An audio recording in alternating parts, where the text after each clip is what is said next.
Okay, so today I'm going to be talking for a little bit about Kronos. This is Guillermo del Toro's debut feature film. Kronos is a phenomenal little thing. I actually haven't seen it in, God, over 10 years now, and what a spellbinding feature it is.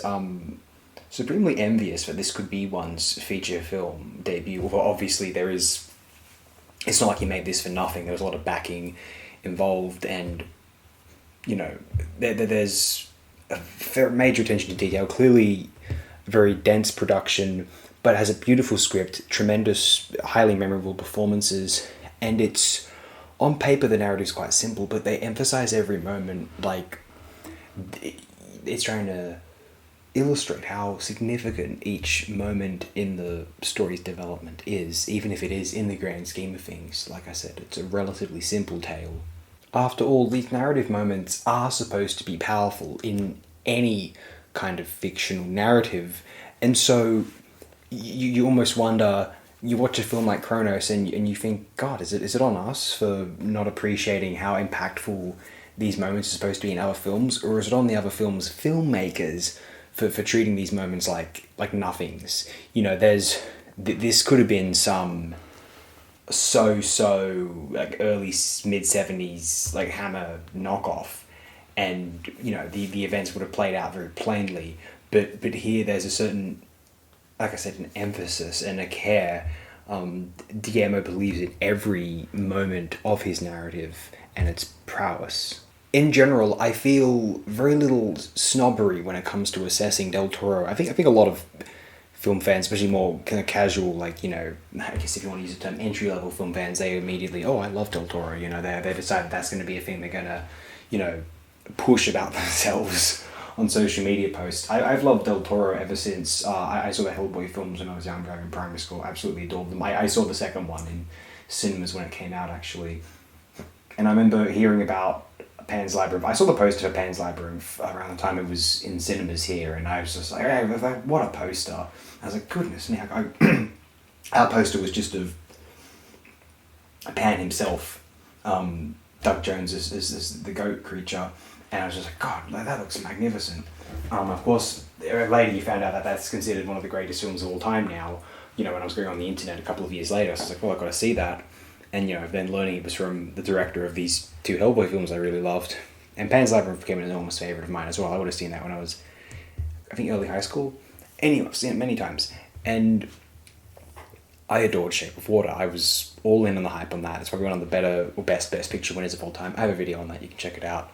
And I really appreciate, actually, Blade 2 is one of the best Marvel Comics film adaptations, and I don't think there's very many really interesting ones of those. Dare I say, the first two Blade films, Del Toro didn't direct the first one, obviously, but it's still fairly good. They're some of the few really good ones, I think. It was good to see Blade rock up again in Deadpool v Wolverine, actually. Devil's Backbone's good too. Mimic's okay.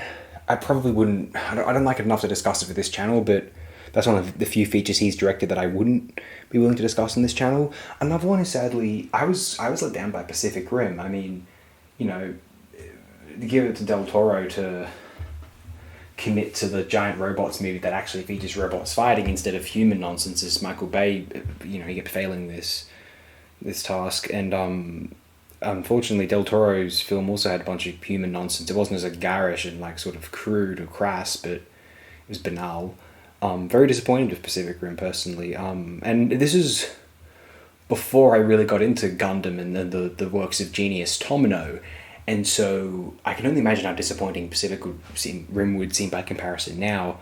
I do like Crimson Peak. It's fairly good. Not magnificent, but I think it's such a strong production that it's hard not to admire.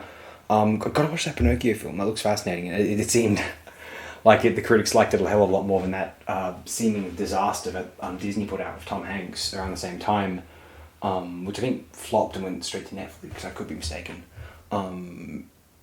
I don't know if that went straight to Netflix just because of lockdowns. I think that was just a genuine flop, and they just decided to cut their losses and just put it straight in the streaming services, thinking more people would watch it.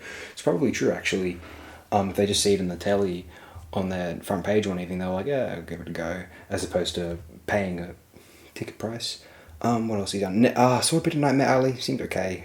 Not too impressive though. A bit too a bit too a bit too impressed with itself, a bit too like, much like one of these like more like kind of crummy recent films that Rian Johnson has directed, like after Last Jedi. I actually like maybe 3/4 of Last Jedi. Rian Johnson's interesting. Brick was great. Looper's a bit sort of so-so.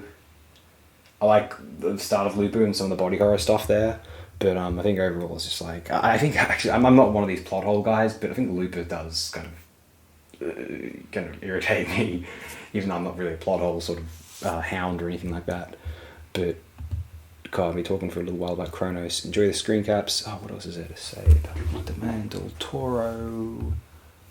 Not much. Yeah, gotta watch Pinocchio at some stage. Probably won't match the lovely original, of course. Those first 5 Disney features are just spellbinding. Snow White, Pinocchio, Bambi, Fantasia, and Dumbo, not necessarily in that order. The first 2 are, obviously, but yeah, I'll talk about Fantasia and Bambi one day. Those are beyond brilliant films. We've done Snow White and Pinocchio. Dumbo I watched when I was quite young, a few times. A bit too impactful for me to want to revisit that anytime soon. Oh man, I'm gonna need to make sure I'm very mentally solid for entering into Dumbo. I don't want to no repressed memories coming back if I can help it. Anyway, we'll close it here because it's getting a bit boring now. Thanks everyone.